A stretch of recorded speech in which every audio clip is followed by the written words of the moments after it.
Hi guys, മഴത്തോരും മുമ്പേ promo റിവ്യൂവിലേക്ക് എല്ലാവർക്കും സ്വാഗതം. അങ്ങനെ ബാലചന്ദ്രനും ഗോവർദ്ധനും വീട്ടിലെത്തുന്നു. അലീനയാണ് വാതിൽ തുറന്നു കൊടുക്കുന്നത്. അലീനയെ വളരെ സ്നേഹത്തോടെയും വിഷമത്തോടെയും നോക്കുന്നുണ്ട് നമ്മുടെ ഗോവർദ്ധൻ. അത് കഴിഞ്ഞ് ഗോവർദ്ധനൻ തിരിച്ചു പോകുന്നു. ബാലചന്ദ്രൻ റൂമിൽ പോയി ഫ്രഷ് ആവുന്നു. അന്നേരം രോഹിത്തും കൃഷ്ണമോളും ഒക്കെ പറയുന്നത് അച്ഛൻ്റെ മുഖം കണ്ടിട്ട് അലീന ചേച്ചിക്ക് നല്ലൊരു സ്ഥലം കണ്ടെത്തി എന്നാണ് തോന്നുന്നത് എന്ന്. അപ്പോൾ അലീന പറയുന്നത് ഞാൻ ചായയും കൊണ്ട് പോട്ടെ, അച്ഛനോട് ചോദിച്ചിട്ട് പറയാം എന്ന്. ചായയുമായി ബാലചന്ദ്രന്റെ മുറിയിലെത്തുന്ന അലീനയോട് താൻ പോയ സ്ഥലത്തെ പറ്റിയും അവിടെ കണ്ട വീടിനെ പറ്റിയും ഒക്കെ പറയുന്നുണ്ട് ബാലചന്ദ്രൻ.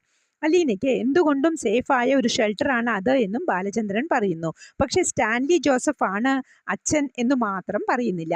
എല്ലാം കേട്ടിട്ട് അലീന പറയുന്നത് അച്ഛൻ പറയുന്നത് കേട്ടിട്ട് അത്ര നല്ലൊരു സ്ഥലമാണ് എന്നൊന്നും എനിക്ക് തോന്നുന്നില്ല എന്ന് പറയുന്നുണ്ട് ബാലചന്ദ്രനോട്. അന്നേരം ബാലചന്ദ്രൻ പറയുന്നത് അത് ശരിയായാൽ ഇത്രയും നല്ലൊരു ഷെൽട്ടർ നിനക്ക് വേറെ കിട്ടാനില്ല എന്ന് പറഞ്ഞ് ബാലചന്ദ്രൻ അവിടെ നിന്നും പോകുന്നു.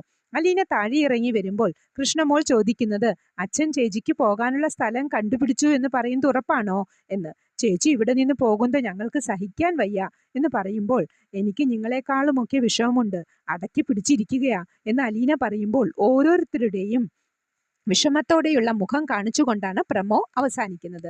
പ്രമോ ഇഷ്ടമായെങ്കിൽ ലൈക്ക് ചെയ്യാനും ഷെയർ ചെയ്യാനും സപ്പോർട്ട് ചെയ്യാനും സബ്സ്ക്രൈബ് ചെയ്യാനും മറക്കരുത്. അടുത്തൊരു എപ്പിസോഡിന്റെ അടിപൊളി പ്രമോവുമായി വരുന്നതുവരെ കാത്തിരിക്കുക.